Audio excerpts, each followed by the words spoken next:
pour us that cup of tea now, darling. This is the last bit. Right, try, dear.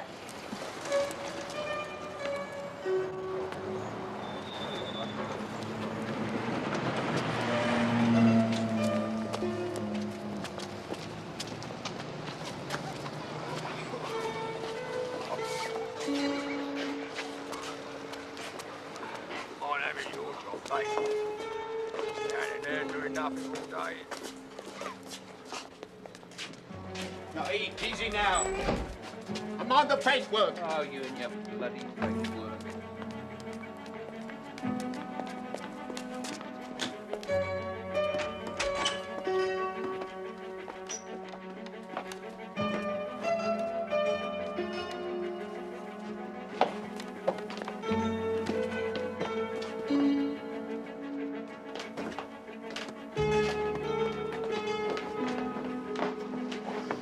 Leave it there, thank you. And could we have a signature, please? Certainly.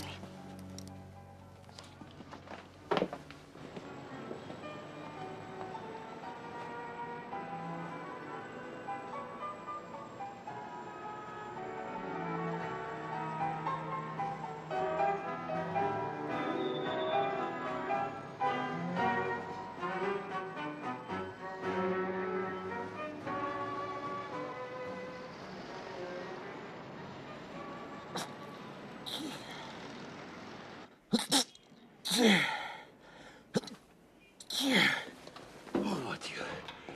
Ça suffit. Mr. Poirot, you've only done 7 minutes.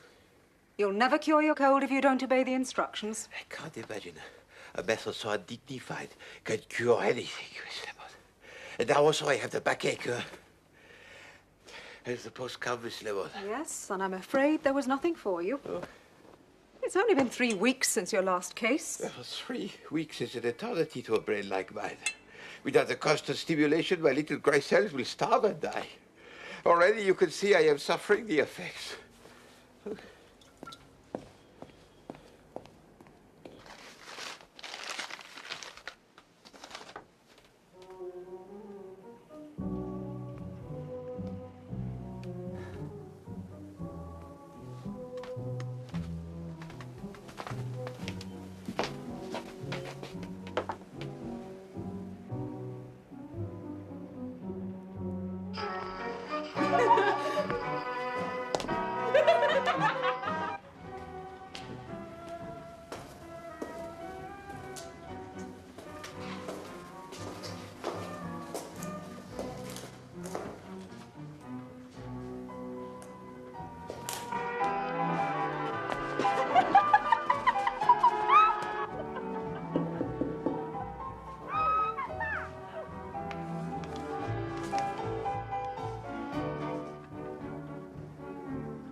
Read it. Dear Miss Matthews, I am the new tenant of 36B, directly below you. I wonder if I might have a word at your earliest convenience. Ernestine Grant, Mrs. Oh, sounds a bit ominous. What could she want? Lord knows. Had the clapped eyes on her. Probably complained about the gramophone or something.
How's the cold, old boy? And now also you're trying to give me the heart attack? I would not be surprised if riding in that car were not responsible for my present malady. She's much too much of a lady to give anyone a cold. She's running like a bird since I fitted those new gaskets. Birds do not run, Hastings. When you were little, you should have paid more attention to your lessons in biology. You're really in a bad way, aren't you? Well, my friend, as one approaches the end, one begins to see life as it truly is. Don't worry, I've got something that'll cheer you up. Really? A couple of tickets for the Deadly Shroud. You know, the new murder mystery at Wyndham's. No, my dear Hastings, that is most kind, but how can a mere stage play be compared to the real-life cases of Hercule Poirot? Tell you what, I'll wager you 10 quid you can't solve the Deadly Shroud. You on? Well, the money, of course, is of no importance. But I find your challenge irresistible. I accept.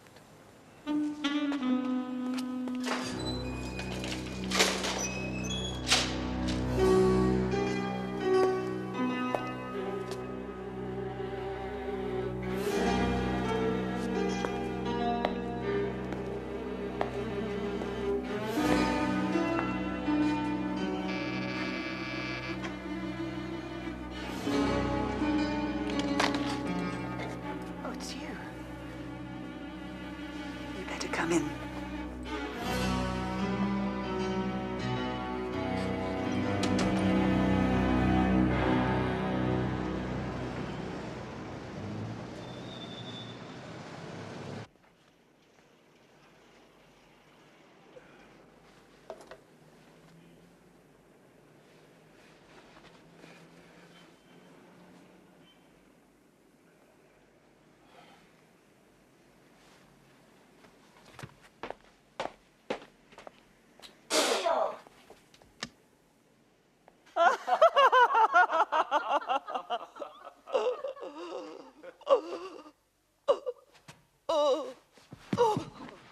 Mother, are you all right? Oh, my God! Help her, someone! Lady Muriel.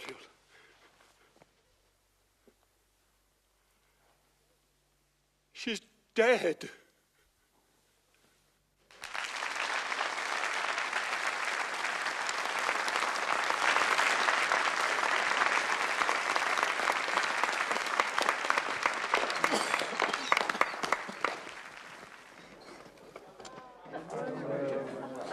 It was the sherry, of course. What was it? That killed Lady Muriel. The sherry. It was poisoned. Oh, do you think so? I think that Mrs. Sadler's looking pretty suspicious.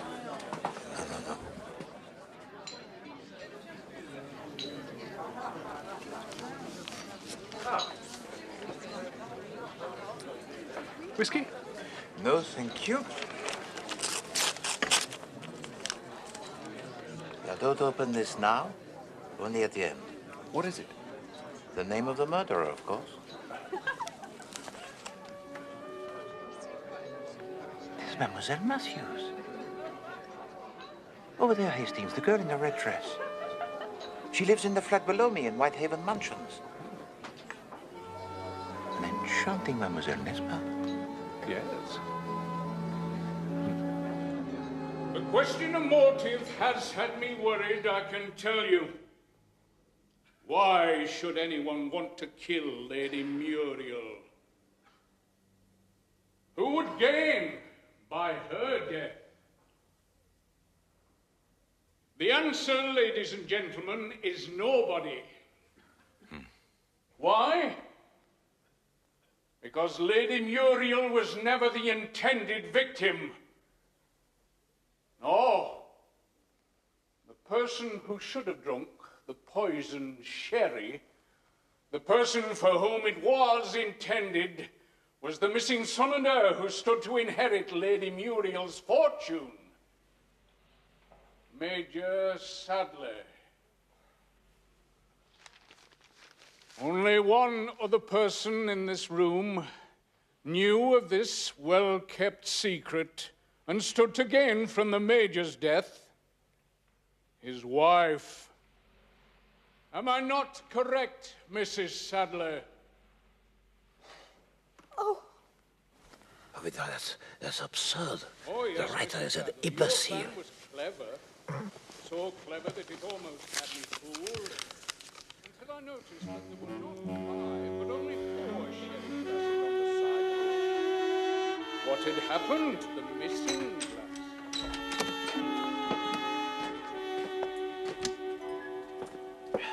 Perhaps it is time I retire, Hastings. I say, Poirot, you're beginning to make me feel badly about all this. No, not at all. Hercule Poirot is a man of his word, even if the playwright is not. We were not given all the facts. It was only at the end that we discover that Major Sadler is Lady Muriel's son. And the theater has made my cold even worse.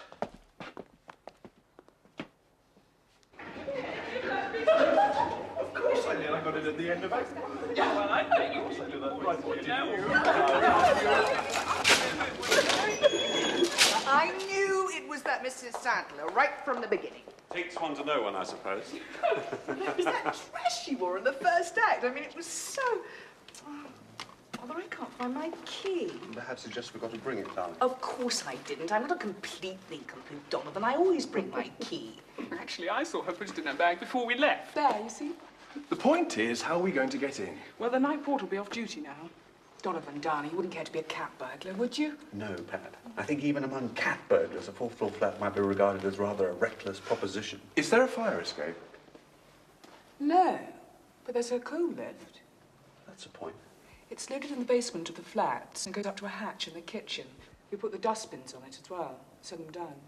Won't the hatch be bolted? Well, I never really bothered to bolt mine. It's too stiff. Well, it's worth a try, wouldn't you say? Absolutely.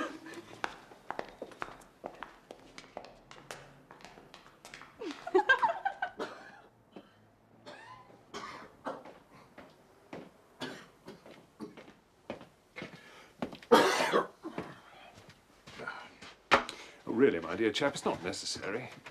Only a bit of fun, you know. No. £10 we agreed. £10 it shall be.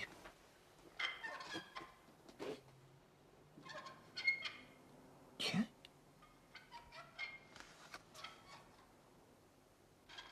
C'est curieux. It is late to put out the dustbin.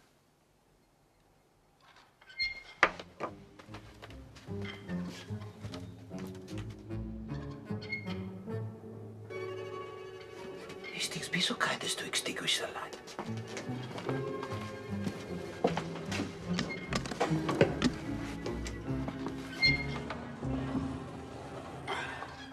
This'll be. Are you sure? Of course I'm bloody sure.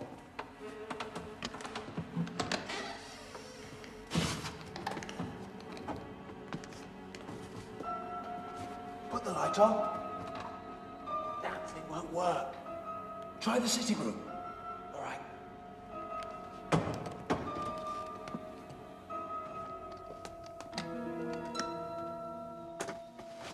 Looks like burglars. No, I do not think so. They are wearing the evening dress. Oh, Mama.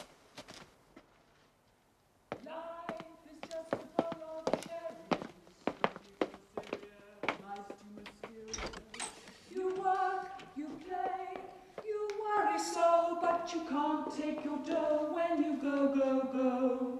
So keep repeating, it's the berries, for the strongest oak must fall. The sweet things in life to you were just loaned, so how can you lose what you've never owned? Life is just a bowl of cherries. So live and love and go.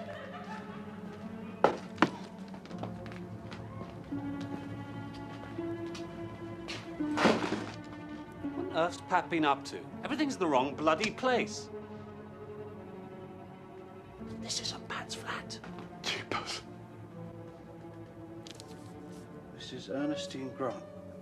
Oh, Lord, we're in 36B, not 46B. I suggest we get out of here before she finds us.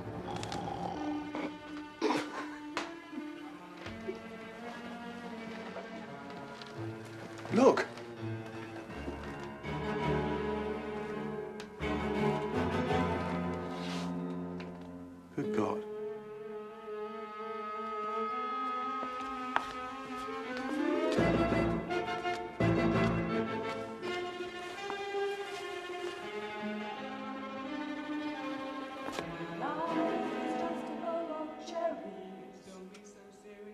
Life's too mysterious.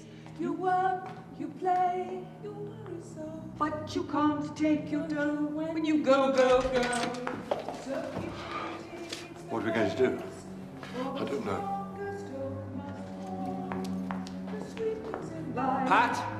Mildred? Something's happened. What is it? There's a dead woman down here. Oh, God.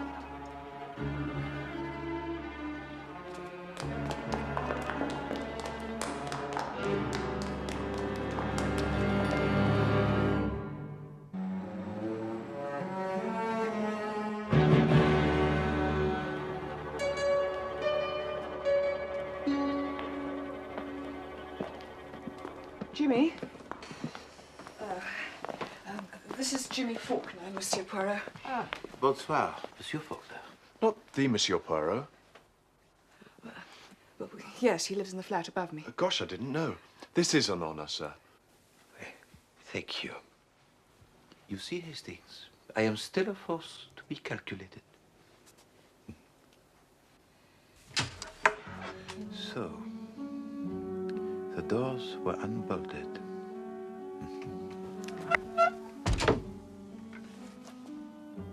You walk across the kitchen. You say the light did not switch on. No, the bulb had gone or something.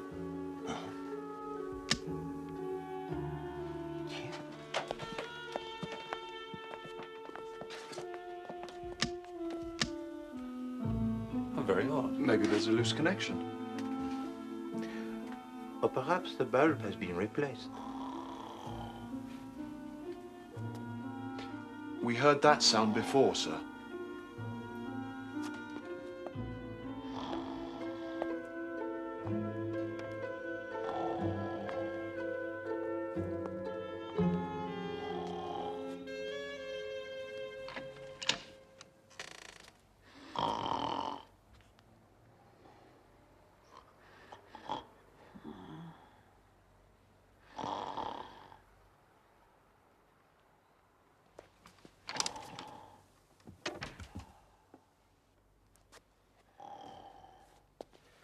It is the domestic, the maid. We will let her sleep for the moment.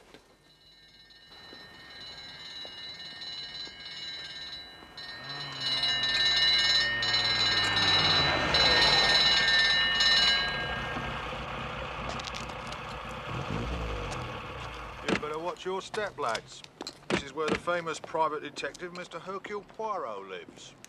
So, Donovan and I came in here. I mean, we still thought we were in Miss Matthews' flat, and then we put the light on and realised we weren't, and we saw the body. She has been dead for some time. What, hours, do you mean? What is that on your hand? What? Oh, what's that? My God, I think it's blood. Did you touch the body? No! So,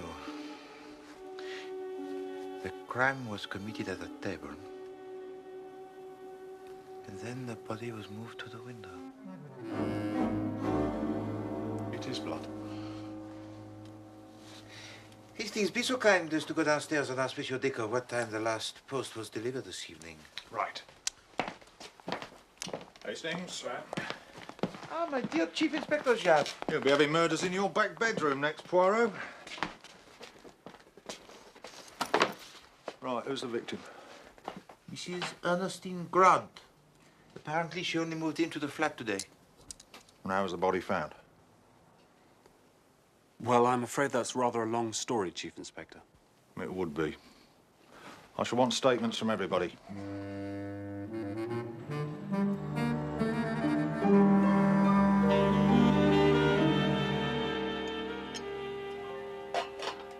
Omelette for you, Mildred.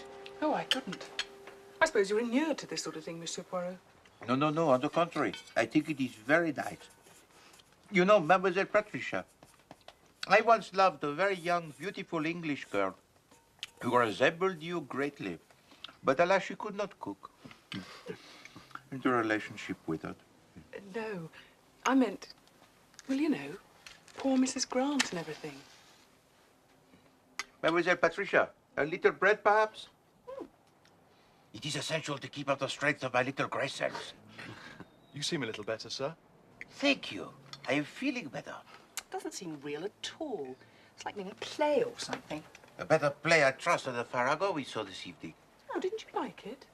Oh, we all thought it was terrific. I beg to differ, on the contrary. We were not given all the facts. The facts as presented pointed to Cheers the butler. Oh, do you think so, sir? Just a question. Consider his position. He was the only person who had the motive and the opportunity to poison the sherry. And then the writer has this character of a simple, bloody policeman speaking a windbag of the summing up, resting his whole case on the infantile subplot. The door was open. Come in, Inspector. Well, it looks like a pretty cut and dried matter. Not worth your while, I'm afraid, Poirot. The dead woman's Mrs. Grant, all right. A maid identified her. She was shot at the table with a small caliber automatic pistol. She fell forward, which accounts for the blood on the cloth. So somebody actually shot her in cold blood? That's the way it looks, sir, yes. How dreadful. And the time of death? The doctor estimates between 5 and 6 hours ago. None of you noticed anyone unusual in the flats around that time, I suppose? Mildred arrived just after lunch, and we didn't go out until Jimmy and Donovan came to collect us for the theatre at about 7, wasn't it? And you got back at what time? Ooh, 10:30 or so. What does the maid say? Ah, Miss Trotter. Excuse me. It seems she had the evening off. She went out at 5 and got back about 10 o'clock, letting herself in with her own key. She noticed nothing unusual? She thought her mistress was in bed. Never thought to look behind the packing cases. It's very curious. Curious? To try and hide the body. Didn't want the crime discovered until he made his getaway. Perhaps. Well, perhaps. Oh, pardon. Please continue, Chief Inspector. Now, we found this on the floor. Dropped in his haste, I expect. Take a look at the corner, Poirot. JF. That's right, JF. Now take a look at this. This was found in the pocket of the dead woman's dress.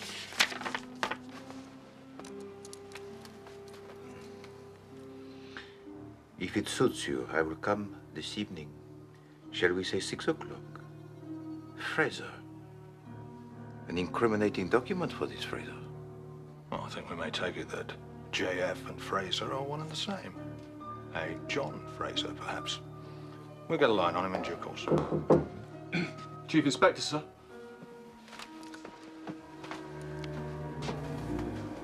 Miss Trotter here was wondering if she can go home now, sir. I'm going to stay at my sister's, if that's all right. I couldn't sleep here. Not tonight, I couldn't. Yes, that'll be all right for her. Oh, thank you, sir. Excuse me, mademoiselle. Yes, sir? Permit me, if I may, to ask you the question. Yes, sir. When you returned to the flat belonging to Mrs. Grant this evening, did you enter the sitting room? Oh, yes, sir. I collected the Evening Post on my way up, and I left the letters for Mrs. Grant on the sitting room table. And you noticed nothing strange in that room? No, sir, nothing. Thank you very much, mademoiselle. Thank you, sir. Good night. Ah, Poirot. Apparently the last post arrived at 9 o'clock this evening. Thank you, Hastings. And according to Dicker, nobody out of the ordinary came in and out of the building all night.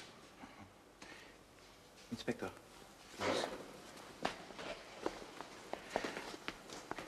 A little favor, if I may. Here we go. I would like to examine the flat belonging to Mrs. Grant. There's nothing there, Poirot. Well? I've put out a call for this John Fraser. We find him, that's the end of it. As you say. Well, then. Oh, examine it as much as you like.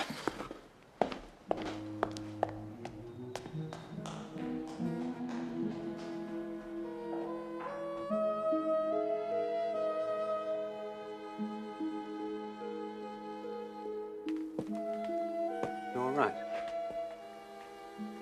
I'm all right. Shivering, you must be cold. It's just this terrible thing with Mrs. Grant.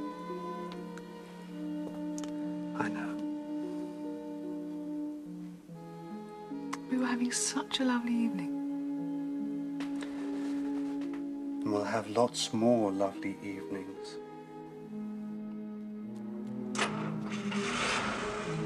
Do you see that? Hmm? They're taking her away. Shocking business. And she only moved in this morning.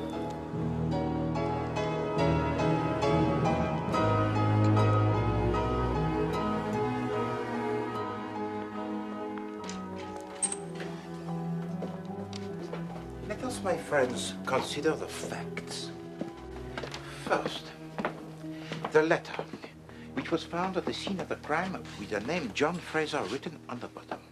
Then, the handkerchief with the monogram JF marked on one corner. So, it would appear, would it not, my friends, that this man, John Fraser, was careless, n'est-ce pas?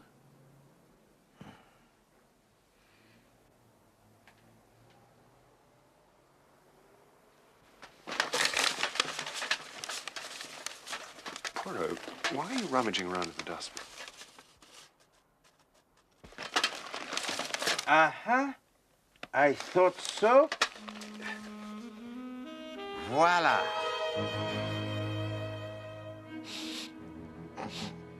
Pardon, I have a cold. Would you be so kind, Monsieur Donovan? Thank you. No, que c'est dangereux. Why did he take off the lid? He's stupid. Oh. Jimmy, fetch some brandy, if you please. In the sitting room, I think. Hastings, the damp cloth.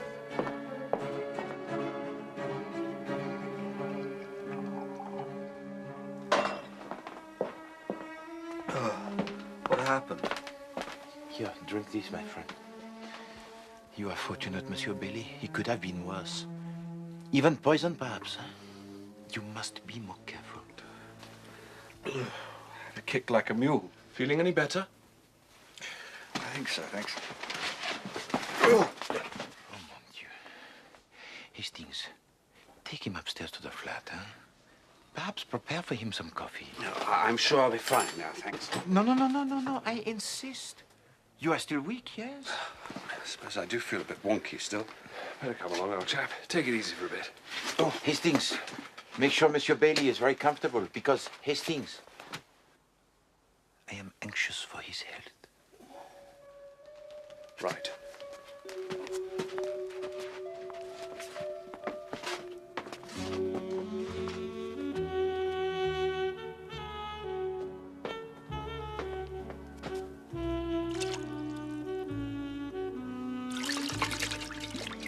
So, what now, sir? Now, Jimmy? Nothing. The case is finished. Finished? Oh, yes, my friend. I now know everything.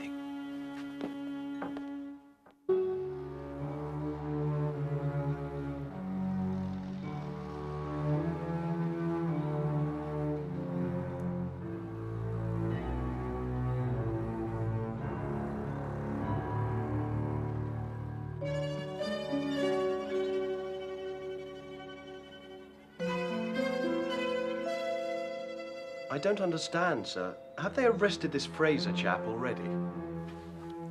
There is no Fraser chap. He is the name only. The name carefully marked on a handkerchief. The name written on the bottom of a letter which was placed in the pocket of the dead woman where we would find it. Good Lord. But who changed the light bulb in the kitchen then? No one. The light, it works to perfection. It was a ruse to get you into this sitting room. Come, I show you. You see, Jimmy, with the light on, it is obvious at once that this is not the kitchen of Mademoiselle Patricia. Eh? You would have had no reason to go into the sitting room, would you? No. No. Jimmy, what is this? The key to this flat? No. It is the key to the flat upstairs. The key to Mademoiselle Patricia's flat. Monsieur Bailey stole this key, Jimmy, from her bag, and I presume sometime during the evening. Donovan stole it? Yes. What on earth for? To prevent you all from going into her flat when you came back from the theater. But why would he want... Oh, mon Dieu! To drive you into this flat instead. To drive you, my friend, into the service lift. But where did you find the key? Where I expected to find it. In the pocket of Monsieur Bailey. You see, Jimmy, I only pretended to find this bottle in the rubbish bin. I had it in my pocket all the time. But I hand it to Monsieur Bailey, he sniffs it, and pff. In this bottle is ethyl chloride, a most powerful instant anesthetic. So, for the few moments, Monsieur Bailey is unconscious. But it is time enough, while you are in this room, to fetch the brandy, for me to take the 2 items from Monsieur Bailey's pocket that I knew I would find there. Yes, No, patience, my friend, and you will learn everything. I ask myself, why hide the body behind the packing cases? To gain time? Yes.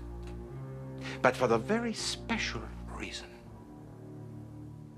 You see, Jimmy, earlier this evening, the murderer entered this flat in order to take something, huh? But that something was nowhere to be found. So it was necessary for him to return, but only after the last post was delivered. So he had to hide the body behind the curtain. Then Mademoiselle Trotter, the domestic, enters, sees nothing unusual, places the last post on the table, and retires to bed. And what's that letter then, sir? Oh, this letter, Jimmy. This was the second item I took from Monsieur Bailey's pocket. It was this letter that he was so desperate to find. Are you saying, then, that Donovan murdered Mrs. Grant? Exactement. But why? He didn't even know Mrs. Grant. Why should he want to kill her?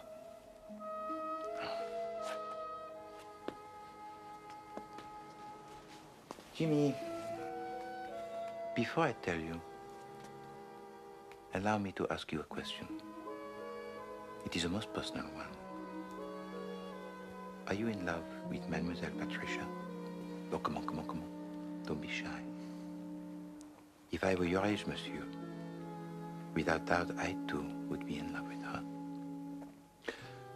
Well, yes, as a matter of fact, I care for Pat damnably, but of course she's engaged to Donovan.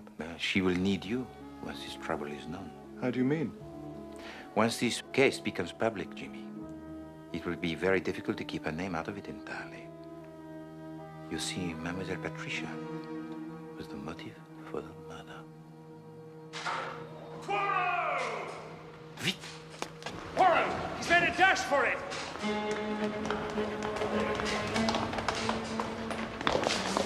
Constable, stop that man in the lift. Hurry. And you, Jimmy.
Well, there's not a sign of him out there, sir. That's dashed odd. He can't have got far. Your friend is not a fool, Monsieur Faulkner. He presses the button inside the lift, but does not descend himself. Voila. Quick, the basement.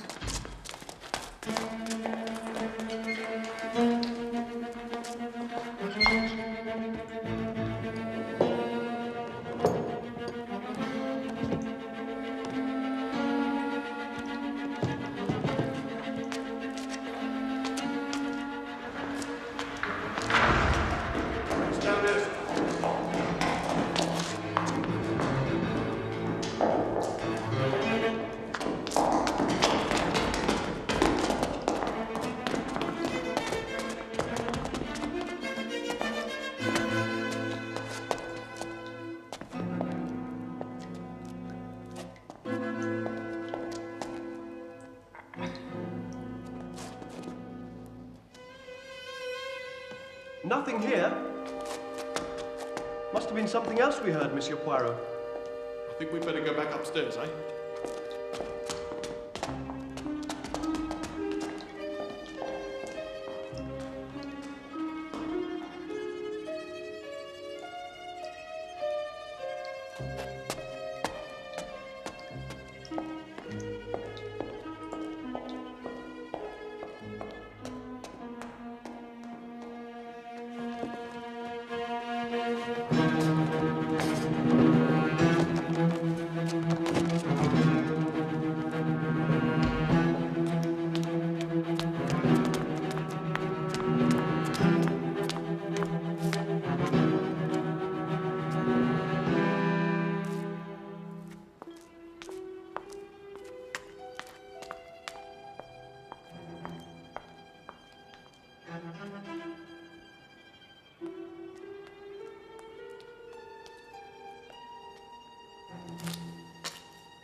Nothing round the back, sir?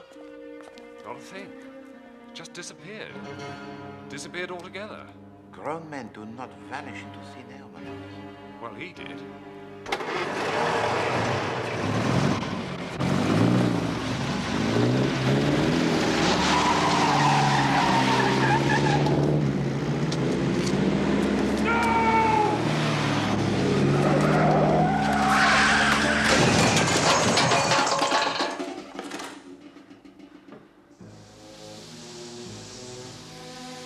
Oh my God, Donovan! Monsieur Bailey!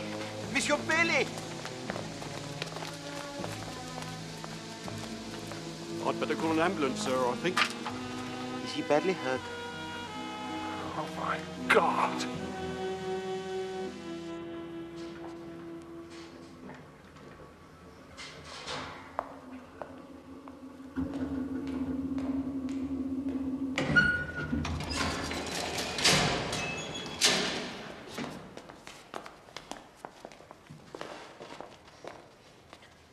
That front axle's just sheared right through.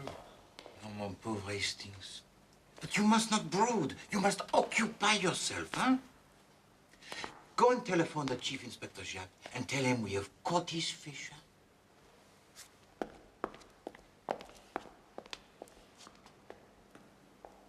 What's happened to Donovan? It'll need a whole new front end.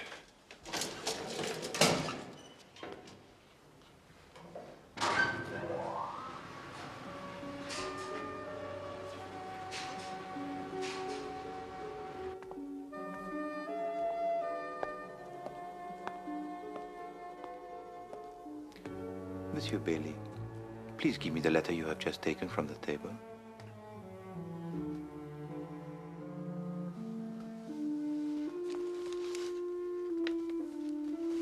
Thank you, monsieur.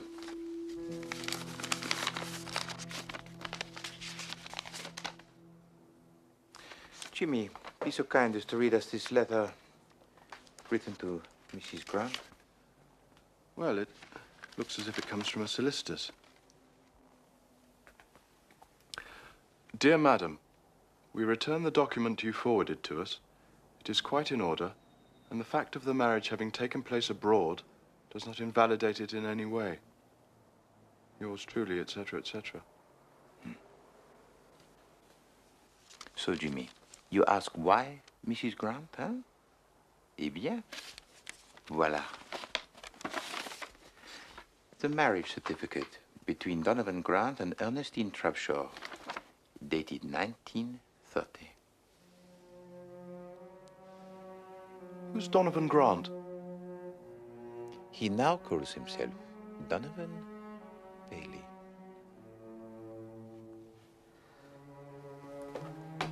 I wanted a divorce.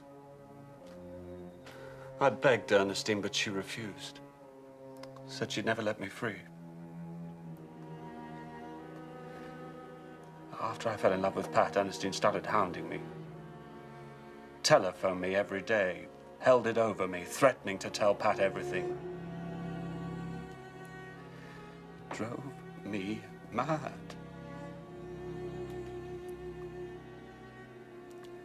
And she suddenly announced she'd taken a flat here, right underneath Pat's. I couldn't believe it. By then I knew she was crazy enough to do anything. So, what happened yesterday, monsieur?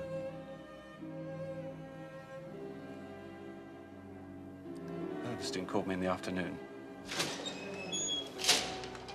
Said she'd written to Pat to arrange to see her, to tell her the truth about us. Well, I naturally assumed the worst. I knew I had to do something once and for all. I called round to her flat around about 6. Oh, it's you. You'd better come in.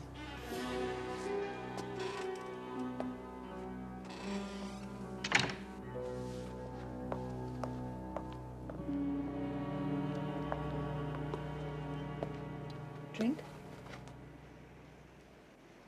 You've absolutely no right to go hounding Pat. But I'm not hounding her, my darling. I'm simply telling her what a rotten bounder you are, promising to marry her when you're already married to me. We got married in Switzerland, Ernestine, if you remember. It doesn't count under British law.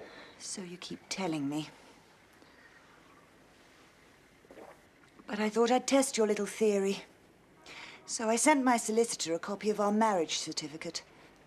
He's telephoned me to say it's completely valid. And he's written back to me to confirm it. Show me. I haven't received his letter yet. It'll arrive in the evening post, I expect. It's going to be quite a shock for poor Miss Matthews. I'm warning you, Ernestine. If you approach Pat, so help me God, I'll kill you, I swear it. Oh, Donovan. Don't make me laugh. Now run along and try and impress somebody else, will you? Poor Miss Matthews. You really have let her down, Donovan.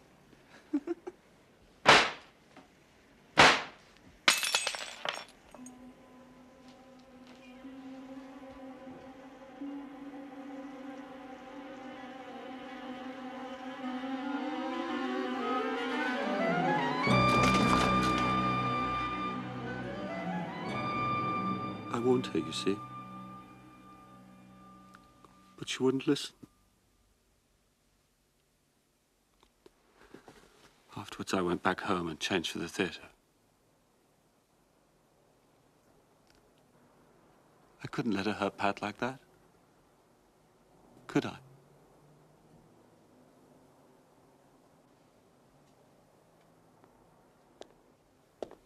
Ah, my dear Chief Inspector.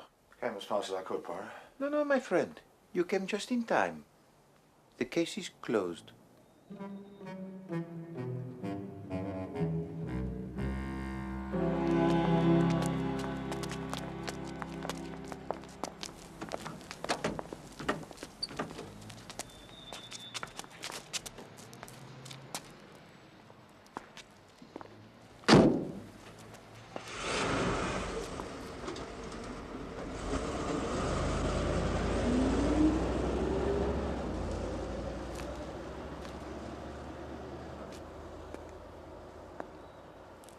Jimmy, go to Mademoiselle Patricia.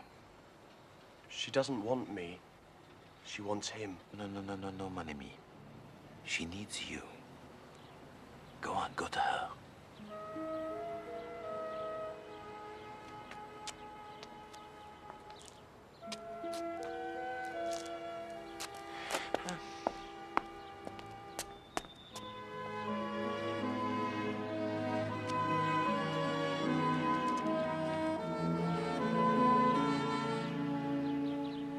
Hanging's too good for some people.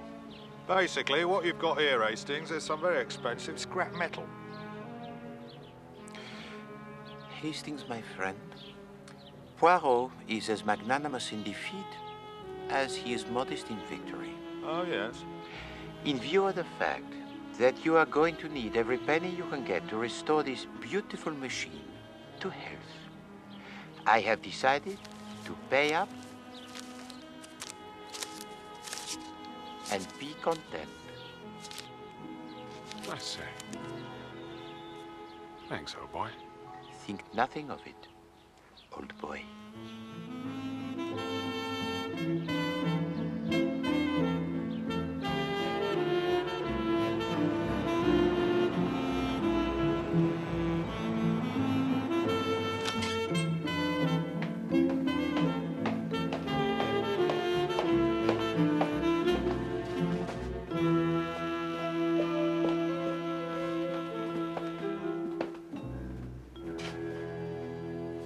Good morning, Miss Lemon.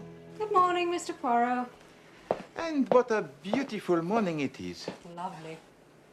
I hear you've been having all sorts of excitement here. No, it was nothing. A case like any other. I've got your Friar's balsam for you. My what? Your inhalant for your cold. Poirot does not have colds, Miss Lemon. It is well known that Poirot scorns all but the gravest afflictions. But yesterday you were... Miss Lemon, yesterday was yesterday. My tisane, if you please.